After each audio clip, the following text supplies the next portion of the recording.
Assalamualaikum warahmatullahi wabarakatuh. Anak-anakku kelas 4 yang Pak Guru sayangi, yang tentunya kalian semua tetap bersama keluarga di rumah. Mudah-mudahan selalu mendapatkan kesehatan dari Allah, amin ya rabbal alamin. Dan mari kita mulai pembelajaran SKI pada hari ini dengan ucapan bismillahirrahmanirrahim. Nah, anak-anakku kelas 4 yang Pak Guru sayangi, sekarang kita akan membahas tentang Isra Mi'raj.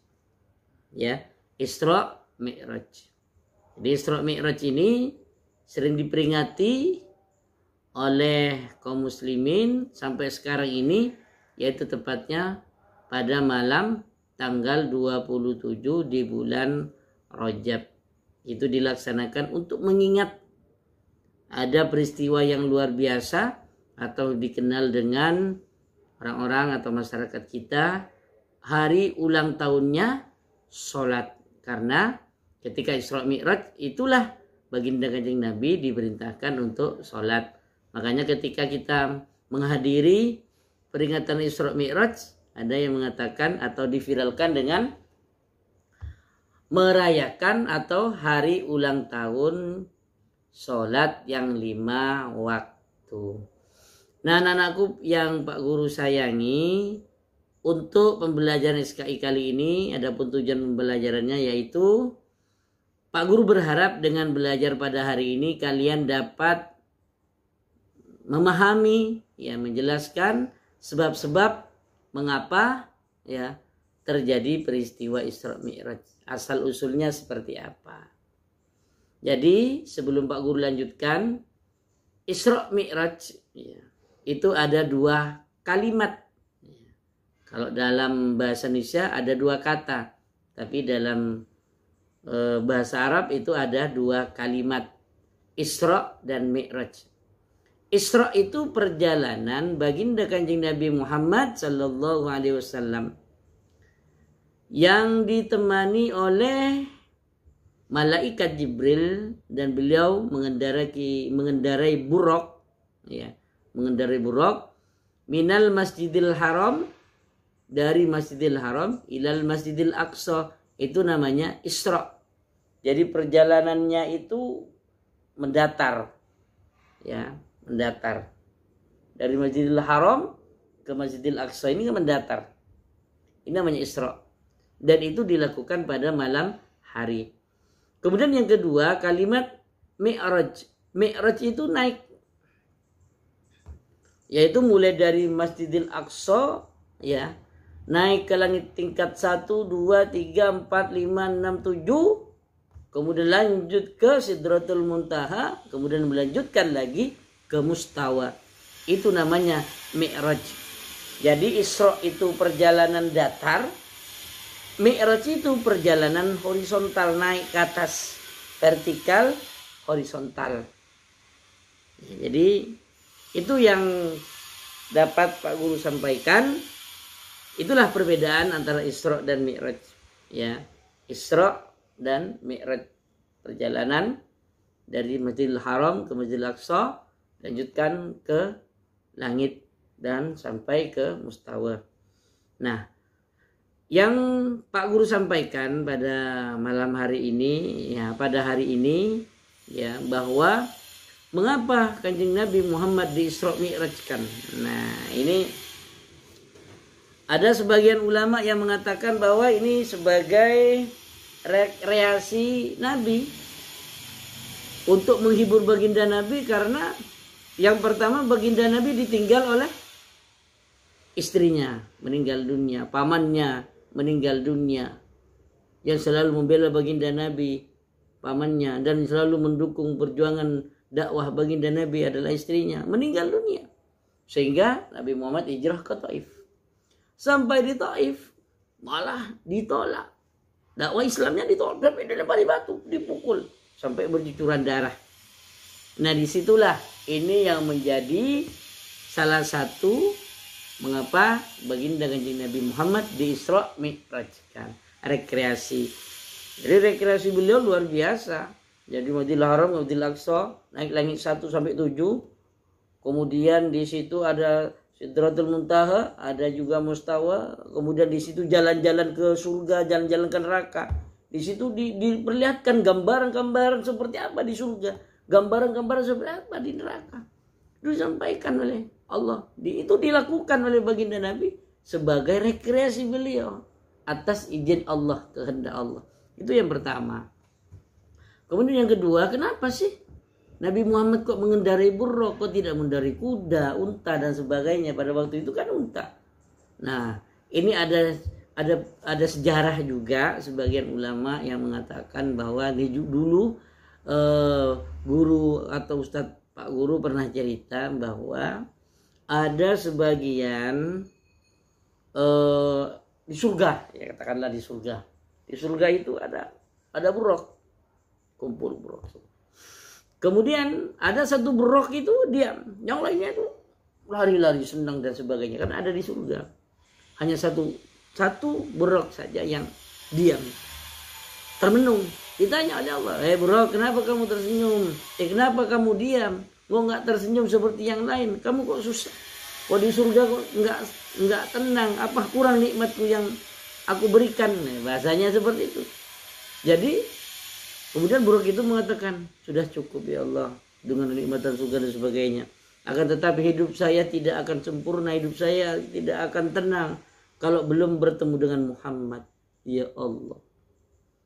Ini yang menjadi alasan mengapa Allah memerintahkan buruk untuk dikendarai baginda Nabi melaksanakan Isra Mi'raj. Karena buruk ini memang cinta kepada Nabi, sayang kepada Nabi, pengen ketemu dengan Nabi, pengen dengan bersentuhan dengan Nabi. Sehingga buruk inilah yang menjadi kendaraan baginda Nabi. Itu yang kedua. Kemudian yang ketiga, kenapa juga Isra Mi'raj?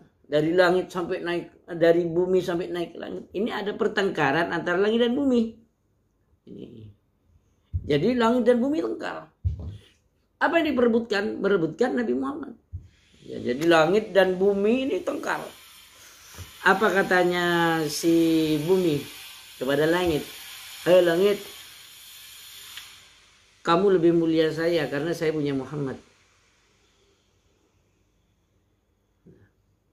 Kemudian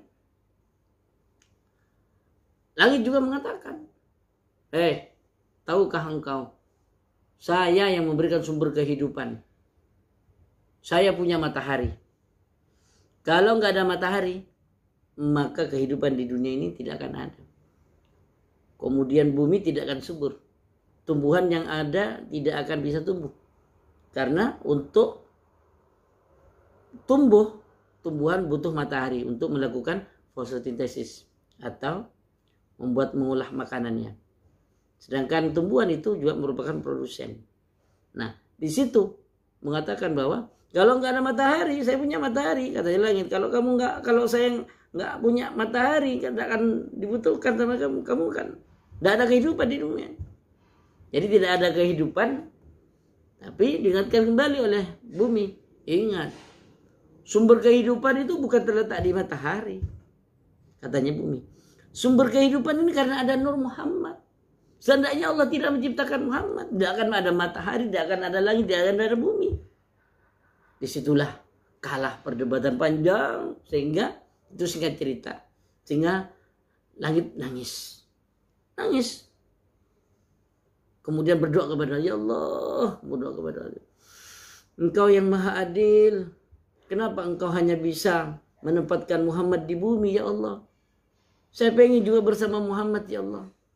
Saya rindu Muhammad. Pengen juga disentuh oleh Muhammad, ya Allah.